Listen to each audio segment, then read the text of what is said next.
It is time to go behind blue eyes. Stephen Roach, how are you, my friend? Timmy, I have very rarely been better. How are you? Yeah, I'm good, mate. I'm very, very good. Loving the footy. And look, some interesting things happening at the moment. Let's start with South Sydney. Damien Cook, we love him as a bloke. He's a huge talent. It just hasn't clicked yet for him in 2020, has it? Yeah, look, I think the better you get as a player, and we have to have a look at, Sam Burgess and those sort of guys not playing with South Sydney at the moment. His go is when there's a dead maroon or someone laying around the marker, he takes off. There's no doubt in his speed, but I reckon he'd be in everyone's game plan coming into games. So sometimes, you got to get a couple of tricks up your sleeve rather than just being, a one-trick pony. So he's a great player, no doubt about that. He'd be one of the first pick for New South Wales for mine, but he probably hasn't got the go forward that that he lived off the back of when the likes of Sam Burgess and those sort of guys were playing for South. Yeah, you've got to find another way, Timmy. Yeah, he was like two players, wasn't he, Sam? He's one of those generational players, both in strength, intimidation, and as you say, you got to adjust your sails. You can't change the direction of the wind. But what do you want to see more from him? You want to see him be a little creative and find a couple of other things that'll work for him. Yeah, I think if I was him, I'd go back and I'd talk to a bloke like Benny Elias, who always wanted players in motion, running at the line. I reckon the good dummy halves. We know how great he is at running from dummy half if he gets the opportunity, but just bringing that subtlety to his game where he can put blokes in holes and all that sort of stuff. And it all comes down to the way the game is now, fast and flat, but people running into space, not just running one out just off the ruck. And I think you could learn a lot just by talking to a bloke like that. How he used to get rucks rolling and how he used to get it going. And it wouldn't matter what the forward pack was with Benny. They called him bouncing, and that's pretty much the way he played. He bounced, and he was always on the top of his toes. Yeah, the great thing about our game, Timmy, is you never know who you learn off. And what's wrong with going back and talking to some of the greats of the game, how they used to go about their business. So yeah, and Benny's a great mate of mine, as you know. He's always available for those sort of things. So maybe it might be worth a call. Yeah, I don't know if I've seen a better hooker than Benny personally in my lifetime, and I watched him from Holy Cross on, being a Patrician Brothers Fairfield. He played against my brother. What an amazing football player. Now, big rap on Joseph Suwali, and there should be. He's an extraordinary talent. Do you think they'll change the rule? I mean, there have been plenty of players that have started at 17. Freddie Fittler, for instance, started at 17. And look, speaking to Brad about it, he said, look, I don't think it's a problem if you're playing in a strong football team. He's an extraordinary physique, but he's still very, very young. Yeah. The thing that I've been looking at too, if he does, is he going to stay with South Sydney? There's still some talk about whether he will or not. Let's hope so. I think so. Yeah, Timmy, if I was a young fella coming through and I was a parent of a young fella coming through and he was going to go to South Sydney as an exceptional talent like this kid is, I don't think there's anyone better to mentor him than Wayne Bennett.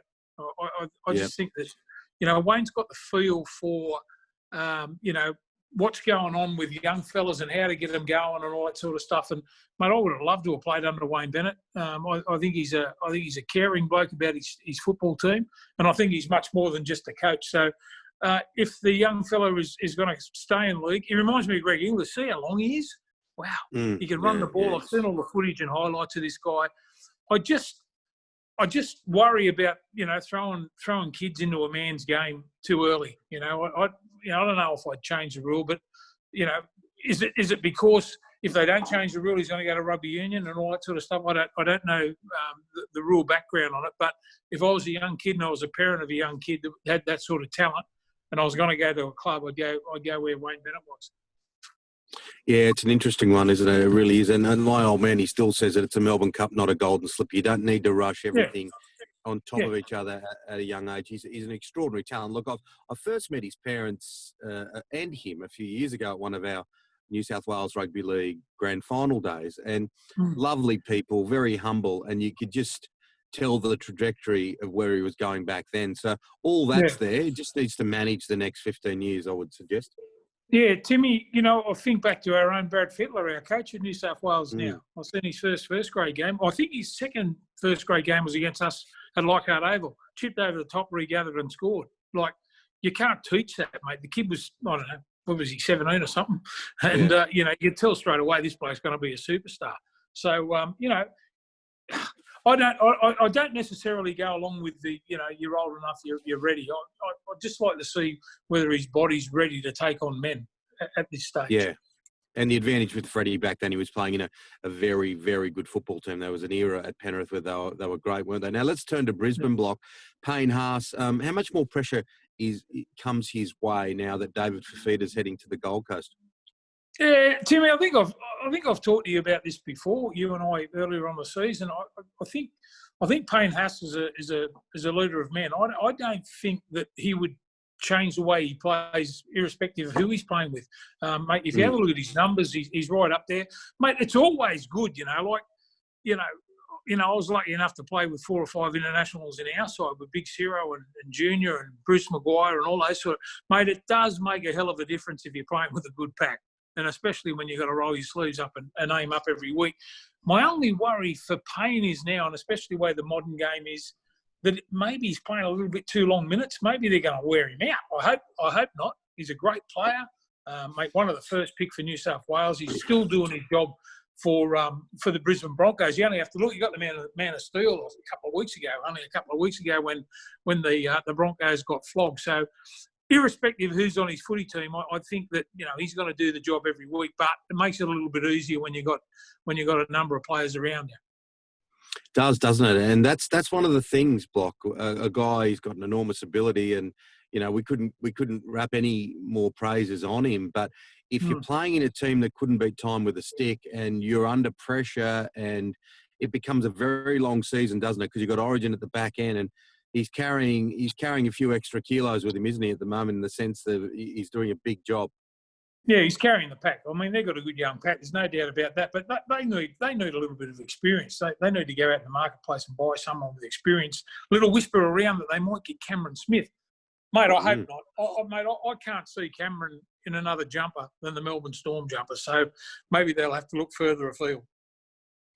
What about young Sean Bloor? What do you think with him and the Western Tigers, or the West Tigers? The Western Tigers. I loved him, mate. He was a breath of fresh air. I've been waiting to see this kid. I've heard a lot about him.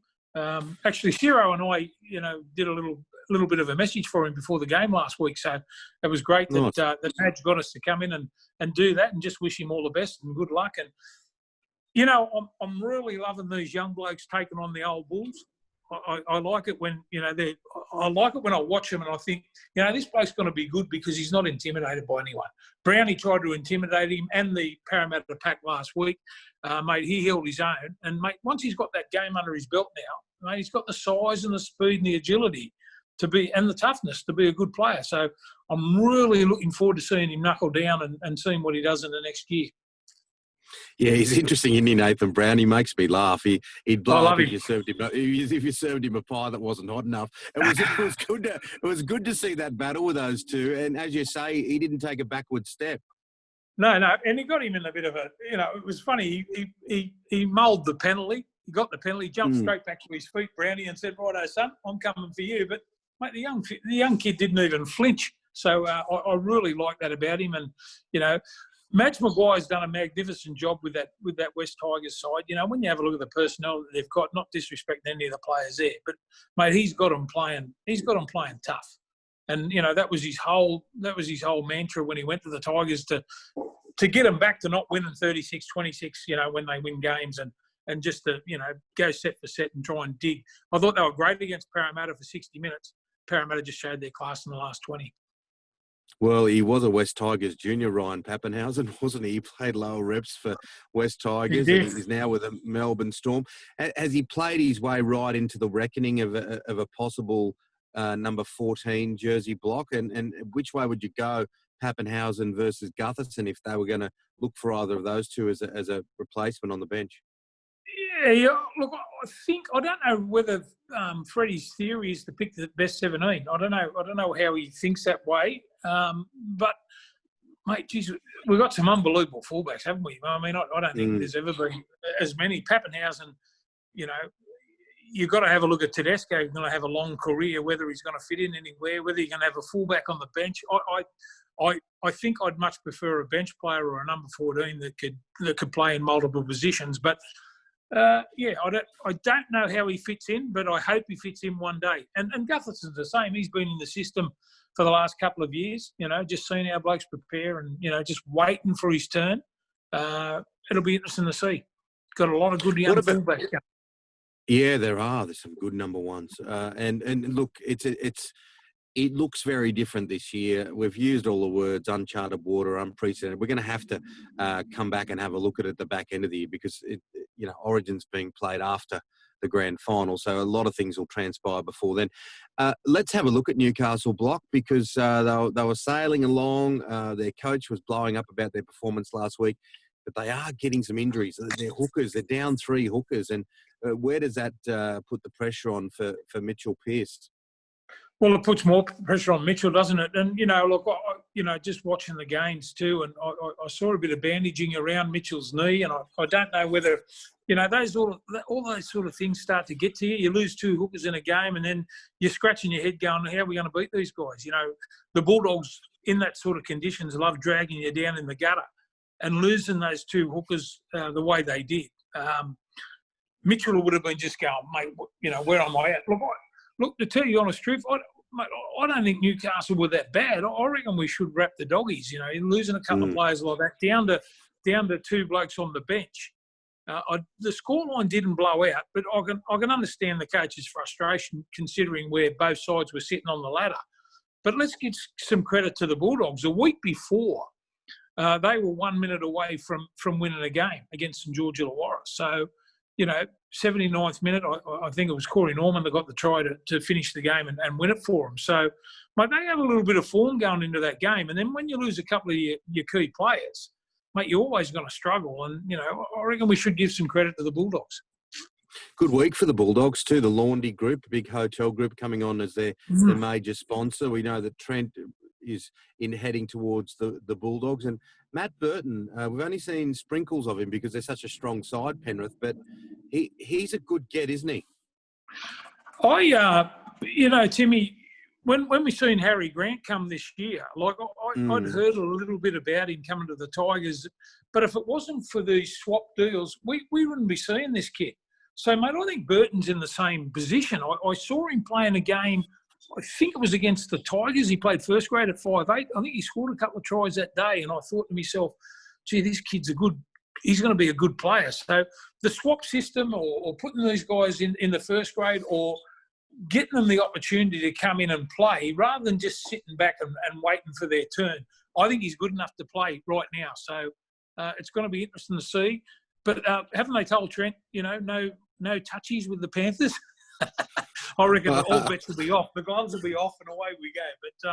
But I think a step down from that committee that brings players to the club. That's for sure. But I think, Timmy, I think you're the same, mate.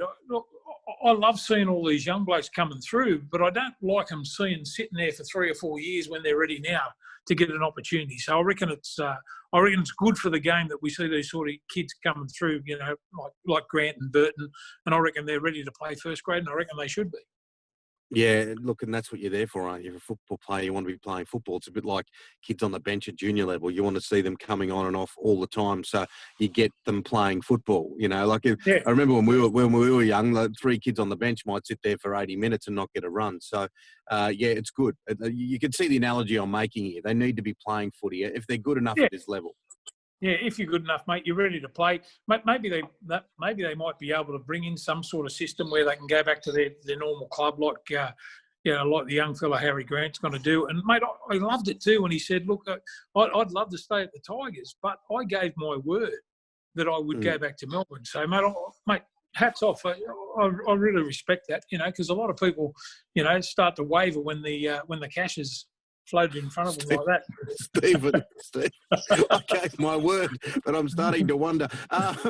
Toby Rudolph at the Sharks, could he be, they're big shoes to fill, and we're probably getting ahead of ourselves a little, but filling a role that Paul Gallen did for so long there. I like his energy and his footwork. He's a big hooer. I think they've found his position. They played him a little bit at lock, as you said about Gallen. Mate, great footwork. He was at the line. Here's another bloke that was playing was he playing for Newtown last year or something? I saw him in the lower grades a couple of times. I thought, you know what, this bloke needs an opportunity. It's great to see. You know, you could probably go through every club and grab one kid that's come through, and not that Rudolph's a kid, but watching him play, I love his energy. I love his enthusiasm. I think he had something like 20 hit-ups last week. So, mate, he's not afraid to roll the sleeves up and have a little bit of a dig. He's athletic. I think he's signed a deal with the Warriors, I think, and now I think he's trying to go back on that, and maybe the Sharkies might be trying to keep him. Dragons, South Sydney, I love watching these two mighty old clubs. I know that South Sydney Foundation Dragons came in 1921, but they're two of the great brands of not only our game but Australian sport. So they're up against each other. Latrell Mitchell is back. The Dragons, well, I mean, you could say they got data, but they had every opportunity to win that game. They probably let the Sharks get too far ahead of them. But they're pretty desperate now. If they're going to sort of get to the scrape in the bottom of that 8, they need to get a few of these wins. Yeah, I had a look at their draw. The Saints, one of the Saints' draw coming in the next 4 weeks. I've got one word for you: yuck. They play all the big sides in the next 4 weeks, so this is a must-win for the Saints.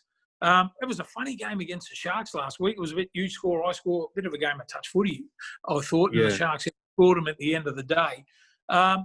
Good to see Latrell back. Look, I reckon Latrell owes his teammates a little bit after he got suspended for a couple of weeks for, hitting Josh Reynolds from behind. I thought that was a pretty average go, but there's something about Latrell. He's got an aura.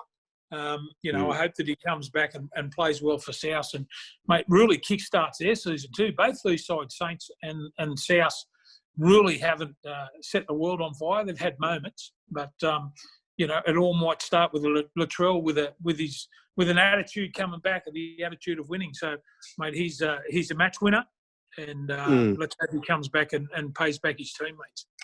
Oh, and he's such a big body, isn't he, Block? Obviously, Damien Cook is going to rely on his forwards going in the right direction, but a big body at the back like Latrell punching holes helps everyone across the field, doesn't it, in getting the momentum, and he's got that ability.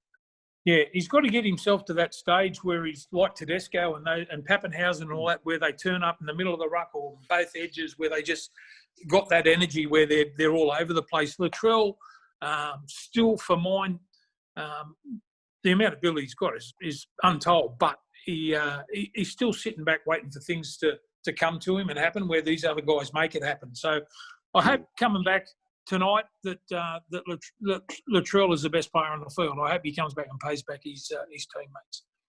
Yeah, when he clicks, it's going to be interesting because you only have to go back to that grand final last year and see the impact that he had on that one. Now, the Titans, they were better. They were pretty good against Penrith, I thought, and they come up against a Roosters side at the mighty Sydney Cricket Ground with no Boyd Cordner. Of course, Boyd's still with that concussion issue. No Brett Morris. Angus Crichton won't be there. Look, the Roosters are such a strong club. You expect them to win, but they did better, didn't they? Holbrook had them going pretty well last week. Yeah, I think he's done a good job, mate. He doesn't stand for any foolery or anything. A lot of years gone by, the Titans have been a little bit of an easy beat. Now they're starting to get a few signings and they're doing a good job putting together a side for next year. They've got to finish this year off well. They're competitive. But the good thing about the Panthers and the Roosters, when they play against lowly sides and they're missing players, they still find a way to win. And that was the example of the Panthers last week against the Titans. As you said, mate, they've improved out of sight just with their attitude and just their ability to stick in games. But, you look at the Roosters and the Panthers, they're not sitting up the top of the ladder for no reason. And, mate, they find a way to win. So I still think the Roosters will win this one, even though that they're missing a few players. Battle of the Origin halves. You mentioned Penrith there, and of course Nathan Cleary up against Daly Cherry Evans. It was interesting to hear a couple of grabs from Nathan in the media this week, saying that he was a guy that he looked up to when he was growing up. Daly Cherry Evans I speak of there. This is an interesting one, and Manly back-to-back wins, and Penrith, as you say, sailing along. Yeah, they've proved to themselves, Manly, they can win without Tommy Trbojevic. The last couple of games, they've dug in really well, haven't they? I'm looking forward, of course, to the forward battle. I love I love the Penrith Panthers pack. I said at the start of the year I thought that they might be the big improvers, and they have been. Fanua Blake, probably my favourite front rower at the moment. I like the way he plays, and I'm looking forward to him and Fisher Harris go at it. On the up too, Nathan Cleary. Like, he's already played State of Origin, we all know that. But he's become a leader now. I watched his defence a couple of weeks ago, and mate, he really turned a game. So he's a match winner now. Daly Cherry Evans exactly the same. Down at Brookvale, wow, this is going to be explosive. I can't wait for it. And, I reckon it'll be near on the game of the season. I reckon they'll battle it out, these two. Credit where credit's due. The Stephen Blocker Roach crystal ball was working beautifully on Penrith because I remember that podcast. We hadn't had a ball kicked in anger and you were giving them a rap. Well, it was Abby Carousel. Remember I said I thought he'd be the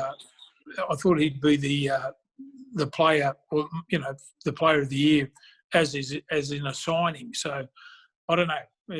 He should be back soon too, Appy. So I'm looking forward to that. So I can't wait for this game. I'm sure it's going to be a huge battle in the middle.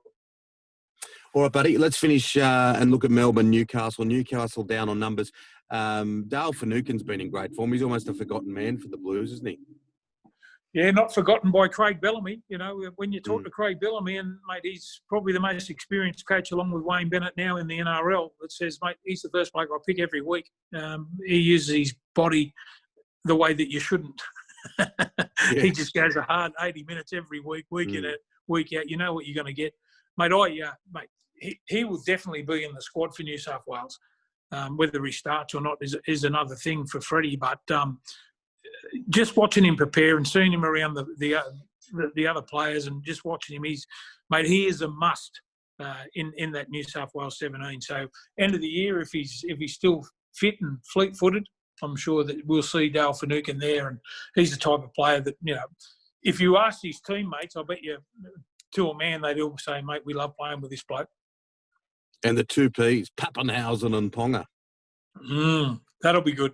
That'll be good.